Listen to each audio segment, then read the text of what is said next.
കർത്താവിൻ്റെ അതിപരിശുദ്ധ നാമം ഇന്ന് പ്രഭാതത്തിലും മഹത്വപ്പെടുമാറാകട്ടെ. എല്ലാ സഹോദരങ്ങൾക്കും യേശുക്രിസ്തുവിൻ്റെ അനുഗ്രഹീത നാമത്തിൽ ക്രിസ്തീയ വന്ദനത്തെ അറിയിക്കുന്നു. എൻ്റെ ദൈവമോ നമ്മുടെ ബുദ്ധിമുട്ടൊക്കെയും മഹത്വത്തോടെ അവിടുത്തെ തനത്തിനൊത്തവണ്ണം ക്രിസ്തു യേശുവിൽ പൂർണ്ണമായും തീർത്തു തരുവാൻ ശക്തനായിരിക്കാൻ അവിടുത്തെ ബലമുള്ള കരങ്ങളിൽ നമുക്ക് താഴ്ത്തി ഏൽപ്പിക്കാം. ഹോവയാം യാഹിൽ ശാശ്വതമായൊരു പാറയുള്ളതിനാൽ ഹോവയിൽ എന്നേക്കും ആശ്രയം വെപ്പീൻ. ഹോവയാം യാഹിൽ ഒരു പാറയുണ്ട്, ശാശ്വതമായൊരു പാറയാണ്. അവിടുത്തെ മുൻപാകെ ഒരു ദിവസമല്ല, എന്നേക്കും ആശ്രയം വെക്കാൻ കർത്താവ് നമ്മളെല്ലാം ഇടയാക്കട്ടെ എന്ന് പ്രാർത്ഥിക്കും. തങ്ങൾ ആശ്രയിക്കുന്നവരെ അറിയുന്ന ഒരു ദൈവത്തെയാണ് നാം സേവിക്കുന്നത്. ആര് ദൈവത്തിൽ ആശ്രയിക്കുന്നു അവരെ അറിയും. നിങ്ങൾ ഏത് സാഹചര്യത്തിലാണോ, എങ്ങനെ ആയിരിക്കുന്നോ, കൂടപ്പിറപ്പുകൾക്കറിയില്ല. സഹോദരങ്ങൾക്കോ മാതാപിതാക്കൾക്കോ മക്കൾക്കോ അറിയാത്തത് നിങ്ങളുടെ ഹൃദയത്തിൻ്റെ വേദനകൾ അറിയുന്ന ഒരു ദൈവം ആശ്രയിക്കുന്നവരെ അറിയുന്നു, ആശ്രയിക്കുന്നവരെ നടത്തുന്നു, അവരെ ശക്തീകരിക്കുന്നു, അവരുടെ മേൽ ബലം പകരുന്നു. ഇന്ന് പകലിലും നമുക്കൊന്ന് ഏൽപ്പിച്ചു കൊടുത്ത്, കർത്താവേ, ഞങ്ങൾ അങ്ങയിൽ ആശ്രയിക്കുന്നു. പരാജയപ്പെടാനിടയാവാതെ വിജയത്തിലേക്ക് ഞങ്ങളെ കൊണ്ടുവരണമേ. നിങ്ങളുടെ വിടുതൽ ഞങ്ങളുടെ മേൽ അയക്കണമേ.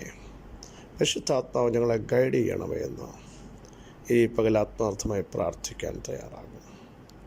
തങ്ങൾ ആശ്രയിക്കുന്നവരെ അറിയുന്ന ഒരു ദൈവം. സഹോദരങ്ങളെ, ആരും നിങ്ങളെ അറിഞ്ഞില്ല എന്നോർത്ത് ഭയപ്പെടരുത്.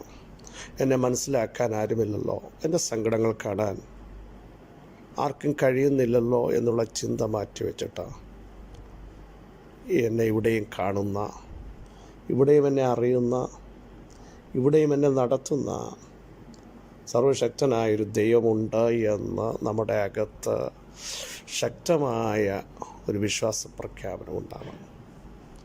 പൗലോസൊക്കെ പറയുന്നത്, ഏത് പ്രതിസന്ധി വന്നാലും ഞാൻ ആരെയാണ് വിശ്വസിച്ചിരിക്കുന്നത് എന്ന് എനിക്കറിയാം.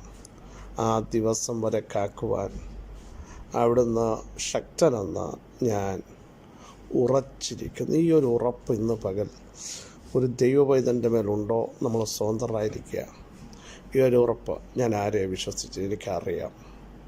പകുതി വഴിക്കിട്ടേച്ചു പോകുന്നവനെ അല്ല, കേൾക്കാൻ കഴിയാത്തൊരു ദൈവത്തെയല്ല, കാണുവാൻ കഴിയാത്തവനല്ല. നമ്മുടെ ദൈവം ജീവിക്കുന്നവനാണ്. ഒന്നുകൂടി പറഞ്ഞാൽ, ജീവിപ്പിക്കുന്ന ഒരു കർത്താവിനെ, അതല്ല എന്നെ നിത്യതയിലെത്തിക്കാൻ പ്രാപ്തനായ ഒരു ദൈവത്തെ കണ്ടാണ് ഞാൻ ഇറങ്ങിയത്. ആ ദൈവം എന്നെ കണ്ടു. അങ്ങനെയെങ്കിൽ മരുഭൂമി വരട്ടെ, മരീചിക വരട്ടെ, കൊടുങ്കാറ്റ് വരട്ടെ, ഇവിടെ ഒന്നും ഞാൻ പതറത്തില്ല എന്ന് ശക്തമായി നമുക്കൊരു ഉറപ്പ് ഇന്ന് പ്രഭാതത്തിലുണ്ടാകട്ടെ. അപ്പന് മക്കളോട് കരുണ തോന്നുന്നതുപോലെ യഹോവയ്ക്ക് തൻ്റെ ഭക്തന്മാരോട് കരുണ തോന്നുന്ന ദൈവമാണ്.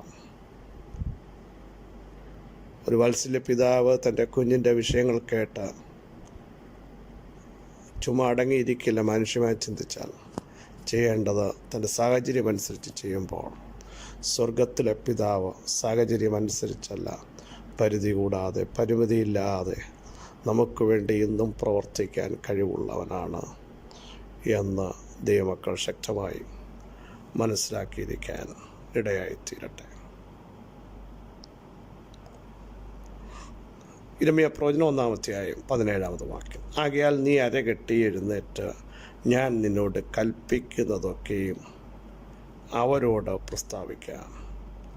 ഞാൻ നിന്നെ അവരുടെ മുമ്പിൽ ഭ്രമിപ്പിക്കാതെ ഇരിക്കേണ്ടതിന് നീ അവരെ കണ്ട് ഭ്രമിച്ച് പോകരുത്. ഇരമ്യാവിനെ ദൈവം തിരഞ്ഞെടുക്കുമ്പോൾ 1-ാം അധ്യായം തുടക്കം ഒന്ന് വായിച്ചു നോക്കൂ. അവിടെ വ്യക്തമായി പരിശുദ്ധാത്മാവ് എഴുതിയിരിക്കുന്നു, നീ അമ്മയുടെ ഉദരത്തിൽ ഉരുവാകുന്നതിന് മുമ്പ് ഞാൻ നിന്നെ അറിഞ്ഞു. നീ ഗർഭപാത്രത്തിന് പുറത്തു വരുന്നതിന് മുമ്പ് ഞാൻ നിന്നെ വിശുദ്ധീകരിച്ചു. ജാതികൾക്ക് പ്രവാചകനായി നിയമിച്ചിരിക്കുന്നു. നീ ഉണ്ടാകുന്നതിന് മുമ്പ്, നീ ഭൂമിയിലേക്ക് വരുന്നതിന് മുമ്പ് നിന്നെ അപ്പോയിൻ്റ് ചെയ്തൊരു ദൈവം ഉണ്ടാവും. നിൻ്റെ ജീവിതം എങ്ങനെയായിരിക്കണം, നിൻ്റെ ശുശ്രൂഷ എങ്ങനെയായിരിക്കണം, നിൻ്റെ തലമുറ എങ്ങനെയായിരിക്കണം, നിൻ്റെ മിനിസ്ട്രി എങ്ങനെയായിരിക്കണം, നിൻ്റെ ഫ്യൂച്ചർ എങ്ങനെയായിരിക്കണമെന്ന് ഈ പകൽ ദൈവത്തിനറിയാം. എല്ലാത്തിൻ്റെ എൻഡും അറിയാവുന്ന ഒരു ദൈവമാണ് നമ്മുടെ ദൈവം. സ്തോത്രം. അപ്പോഴും ഇരമ്യാവ് പറയാം, അയ്യോ യഹോവയായ കർത്താവേ, എനിക്ക് സംസാരിപ്പാനറിയാം. ദൈവം ഒരു വലിയ ഒരു അപ്പോയിൻമെൻറ്റ് തനിക്ക് കൈമാറുകയാണ്. ജാതികൾക്ക് പ്രവാചകനായി ഞാൻ പറയുന്നത് പറയും. ഇരമ്യാവ് പറഞ്ഞു, എന്നെക്കൊണ്ട് പറ്റില്ല. ദൈവം പറഞ്ഞു, നിനക്ക് പറ്റത്തില്ലെന്ന് നീ പറയുമ്പോൾ ഞാൻ നിൻ്റെ നാവിനോട് കൂടെ ഇരിക്കുമ്പോൾ പൊളിക്കാനും ഇടിക്കാനും നശിപ്പിക്കാനും പറിച്ചു കളയാനും പണിയാനും നടാനും ആ അധികാരം ഞാൻ നിൻ്റെ മേൽ നൽകുകയാണ്. നീ പറ്റില്ല എന്ന് പറയുമ്പോൾ, നീ ഇതെങ്ങനെ നടക്കുമെന്ന് ചോദിക്കുമ്പോൾ, എന്നെക്കൊണ്ട് ഇതിന് കഴിയുമോ എന്ന ചില ചോദ്യങ്ങളുടെ നടുവിലായിരിക്കുമ്പോൾ, ഇരമ്യാവേ, ഞാൻ നിൻ്റെ നാവിനോട് കൂടെ ഇരിക്കാം. എൻ്റെ വചനത്തെ നിൻ്റെ നാവിനകത്തേക്ക് ഞാൻ തരാം. ആ വചനത്തിൻ്റെ ശക്തിയാൽ നീ നടക്കാൻ പോകുക. ആ വചനത്തിൻ്റെ ശക്തിയാൽ നീ ജീവിക്കാൻ പോകുക. എന്നിട്ട് ഒത്തിരി കാര്യം ദൈവം ഇരമ്യാവിനോട് പറഞ്ഞിട്ട് പറയുകയാണ്, ദൈവത്തെ അറിയാത്തൊരു ജനം നിൻ്റെ ചുറ്റുമുണ്ട്.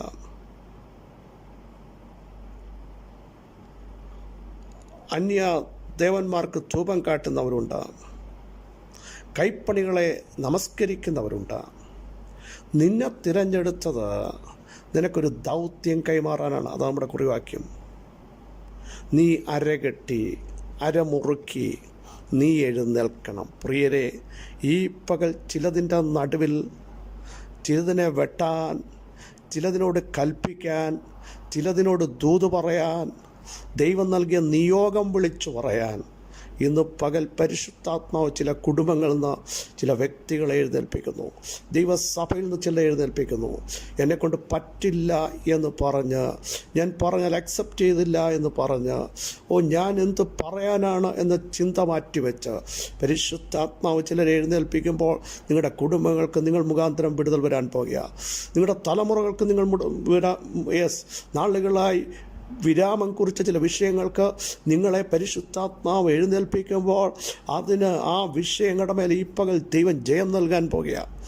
അറച്ചു നിൽക്കാതെ, മടിച്ചു നിൽക്കാതെ ഇന്ന് പകൽ കർത്താവേ, ഞങ്ങളുടെ ശബ്ദം കേൾപ്പിച്ച് ചിലതിനെ തുറക്കാൻ, ചിലത് വിളിച്ചു വരുത്താൻ, അധികാരത്തിൻ്റെ ചില ശക്തമായ പ്രഖ്യാപനം നടത്താൻ എന്നെ യൂസ് ചെയ്യണമേ. നിങ്ങളുടെ ബലഹീനതകൾ അവിടെ നിരത്തരുത്, കഴിവില്ലായ്മകൾ അവിടെ നിരത്തരുത്. ദൈവത്തിന് നിങ്ങളെ യൂസ് ചെയ്യണം. നിങ്ങൾ ഒരുവനെ പുറത്തു കൊണ്ടുവന്ന് സെട്ടകരമായി ചിലത് അപ്പോയിൻമെൻറ്റ് ചെയ്ത് നിങ്ങളെ ആക്കിയെങ്കിൽ നിങ്ങൾ എഴുന്നേൽക്കണം. അതുകൊണ്ടാണ് പറയുന്നത്, എഴുന്നേറ്റ് പ്രകാശിക്കണം. യെശയ്യാപ്രവചനം ഇവിടെ പറയുന്നു, നീ എഴുന്നേറ്റ് അര കെട്ടി. നോക്കൂ, വളരെ ശ്രദ്ധേയമായൊരു ഭാഗമാണ്. നിന്നോട് കൽപ്പിക്കുന്നതൊക്കെയും നീ പ്രസ്താവിക്കണം. വലിയ സമൂഹമാണ്. അനേക വെറൈറ്റിയിൽ പുരോഹിതന്മാരുണ്ട്, അധികാരങ്ങളുണ്ട്, രാജ്യങ്ങളുണ്ട്. നിനക്ക് ഇമാജിൻ ചെയ്യാൻ പറ്റാത്ത രീതിയിൽ പ്രശ്നങ്ങൾ നേരിടുമെന്ന് നീ ചിന്തിക്കുമ്പോൾ, ഇല്ല, നിന്നെ അപ്പോയിൻ്റ് ചെയ്ത ദൈവം നിൻ്റെ കൂടെയുണ്ട്. നിനക്ക് ചെയ്യാൻ പറ്റാത്തത്, നീ എങ്ങനെ ചെയ്യുമെന്ന് ചിന്തിക്കുന്നത്, പരിഹരിക്കാൻ പറ്റാത്തത് നിങ്ങളിലൂടെ വെളിപ്പെടുത്തിയാതിരിക്കാൻ ഇന്ന് പകലിലും എൻ്റെ ദൈവത്തിന് കഴിയുമെന്ന് പരിശുദ്ധാത്മാവിൽ ഞാൻ സന്ദേശം പറയുന്നു. നീ എന്നിട്ട് അവരോട് പ്രസ്താവിക്കണം ഞാൻ പറയുന്നത്. എന്നിട്ട് പറയുന്നു, ഞാൻ നിന്നെ അവരുടെ മുമ്പിൽ ഭ്രമിപ്പിക്കാതെ ഇരിക്കേണ്ടതിനാണ്. നീ ഭ്രമിച്ചു പോകണ്ട. ചില വിഷയങ്ങളെ കണ്ട് നീ വിചാരിക്കും, ഇവിടെ ഞാൻ ഭ്രമിച്ചു പോകുമോ, ഭയമകത്ത് വരുമോ, പിടിച്ചു നിൽക്കാൻ കഴിയുമോ, ഞാൻ പറഞ്ഞാൽ അത് കേൾക്കുമോ, എന്നെ അക്സെപ്റ്റ് ചെയ്യുമോ എന്നുള്ള ചിന്ത മാറ്റുക. നിന്നെ അവരുടെ മുമ്പിൽ ഭ്രമിപ്പിക്കാതെ ഇരിക്കേണ്ടതിന് നീ ഭ്രമിച്ചു പോകരുത്. അതിൻ്റെ അർത്ഥം, നീ ഭയപ്പെടരുത്, നീ സംശയിക്കരുത്, നീ അവിശ്വസിക്കരുത്. എന്നെക്കൊണ്ട് പറ്റില്ല, ഞാനിവിടെ തല കുനിക്കപ്പെടുമെന്ന് പറയാതെ നീ ശക്തമായി മുൻപോട്ട് പോകാൻ തയ്യാറാകുമെങ്കിൽ ഏത് ശക്തിയുടെ മുമ്പിൽ ഭ്രമിക്കാതെ ധൈര്യത്തോടെ നിൽക്കാൻ, ബലത്തോടെ നിൽക്കാൻ, അധികാരത്തോടെ പ്രാർത്ഥിക്കാൻ, അധികാരത്തോടെ കമാൻഡ് ചെയ്യാൻ, ആത്മാവിൽ പ്രവചിക്കാൻ ഈ പകൽ ചിലരെ പരിശുദ്ധാത്മാവ് എഴുന്നേൽപ്പിക്കുക. നിങ്ങളുടെ കമ്പനിയെ നോക്കി, നിങ്ങളുടെ ശരീരത്തെ നോക്കി, തലമുറകളെ നോക്കി, ദൈവസഭയെ നോക്കി, കുടുംബങ്ങളെ നോക്കി ആത്മാവിൽ ചിലത് പറയാൻ തയ്യാറാകൂ. ചിലത് ഉളവായി വരാൻ പോകുകയാണ്. നിങ്ങളുടെ പ്രാർത്ഥനയിൽ ശക്തമായ ചില അനോയിൻറ്റിങ് ഇന്ന് പകൽ വരികയാണ്. നിങ്ങൾ വചനം ധ്യാനിക്കുമ്പോൾ ആ ധ്യാനത്തിങ്കൽ തീ കത്താൻ പോകുകയാണ്. നിങ്ങൾ ആത്മാവിൽ നടക്കാൻ പോകുകയാണ്. അരകെട്ടി എഴുന്നേറ്റ് നടക്കുക. ദൈവത്തിൻ്റെ ആജ്ഞ നിങ്ങൾ വിളിച്ചു പറയുക. പരിശുദ്ധാത്മാവിൽ ചില പ്രഖ്യാപനങ്ങൾ ഇന്ന് പകൽ ചെയ്യാൻ ആര് തയ്യാറുണ്ട്? നിങ്ങളെ ദൈവം ഭ്രമിപ്പിക്കാൻ അനുവദിക്കത്തില്ല കേട്ടോ. അതുകൊണ്ട് നമ്മുടെ അകത്ത് വരുന്ന സകല ഭ്രമങ്ങളും ചഞ്ചലങ്ങളും ആ ധൈര്യത്തെ ചോർത്തിക്കളയുന്ന ബലത്തെ കെടുത്തുന്ന അന്ധകാര മണ്ഡലങ്ങളും ഈ പകൽ ശാസിക്കപ്പെട്ട ഭയം കൊണ്ടുവന്ന്, നിരാശ കൊണ്ടുവന്ന്, പ്രാർത്ഥിക്കാൻ പോലും കഴിയാതെ, ഞാൻ പറഞ്ഞാൽ നടക്കുമോ എന്ന് ചിന്തിക്കാതെ, ഞാൻ പറഞ്ഞാൽ യേശുവിൻ്റെ നാമത്തിൽ സംഭവിക്കും, ഞാൻ പറഞ്ഞാൽ സൗഖ്യമാകും, ഞാൻ പറഞ്ഞാൽ അടിപ്പിൻ്റെ ശക്തി വ്യാപരിക്കും, ഞാൻ പറഞ്ഞാൽ ഓപ്പണാകാത്ത ഡോർ ഇന്ന് പകൽ എൻ്റെ മുമ്പിൽ ഓപ്പണായി വരും, ഞാൻ പറഞ്ഞാൽ കെട്ടിക്കിടക്കുന്നത് ദൈവത്തിൻ്റെ ശ്വാസം തള്ളിപ്പായിച്ച് പുറത്തു കൊണ്ടുവരും. ഇന്ന് പകൽ അങ്ങനെ വിശ്വാസത്തോടും ധൈര്യത്തോടും നിൽക്കുവാൻ എത്ര പേർ തയ്യാറുണ്ടാവും? യേശുവിൻ്റെ നാമത്തിൽ നീ ഭ്രമിപ്പാൻ, നിന്നെ അവരുടെ മുമ്പിൽ ഭ്രമിപ്പിക്കാൻ എൻ്റെ ദൈവം അനുവദിക്കും. പക്ഷേ നീ ഭ്രമിച്ചു പോകരുത്, നീ തലകുനിക്കപ്പെടരുത്. നിൻ്റെ മേൽ അധികാരമുണ്ട്. നിന്നോട് കൂടെയുള്ളവൻ ആരാണ്? സർവശക്തനാണ്. നിന്നോട് കൂടെയുള്ളവനാരാണ്?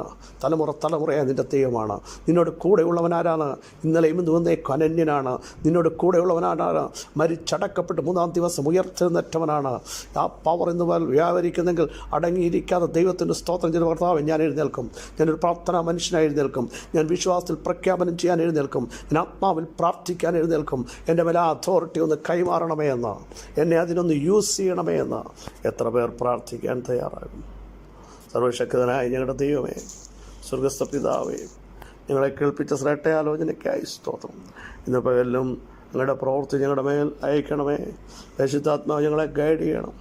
എല്ലാ വിടുതലുകളും യേശുവിൻ്റെ നാമത്തിൽ ജനത്തിൻ്റെ മേൽ വ്യാപരിക്കട്ടെ. അവർ എഴുന്നേൽക്കട്ടെ, അരകെട്ടട്ടെ, ആത്മാവിൽ നടക്കട്ടെ.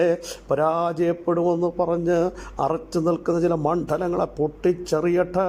ഇനി എനിക്ക് അവിടേക്ക് പ്രവേശിക്കാൻ കഴിയുമോ എന്ന് ചിന്തിക്കുന്നിടത്തേക്ക് ധൈര്യത്തോടെ ചെന്ന് ദൈവത്തിൻ്റെ ആജ്ഞ പ്രസ്താവിക്കട്ടെ. അതൊരു പ്രവചന ദൂതായി വെളിപ്പെട്ടു വരട്ടെ. യേശുവിൻ്റെ നാമത്തിൽ അവിടുത്തെ മക്കൾ ഇന്ന് പോൽ സ്വതന്ത്രരാകട്ടെ. അവിടെ ചെയ്ത വലിയ വിടുതലുകൾക്കായി സ്തോത്രം. സമാധാനത്തിനും സൗഖ്യത്തിനുമായി സ്തോത്രം. യേശുവിൻ നാമം തന്നെ. ആമേൻ, ആമേൻ, ആമേൻ. കർത്താവിൽ പ്രിയ സഹോദരങ്ങളെ, ഇന്ന് പകൽ ധൈര്യത്തോടെ ചിന്തിക്കുക. ദൈവം നിങ്ങളോട് കൂടെയുണ്ട്.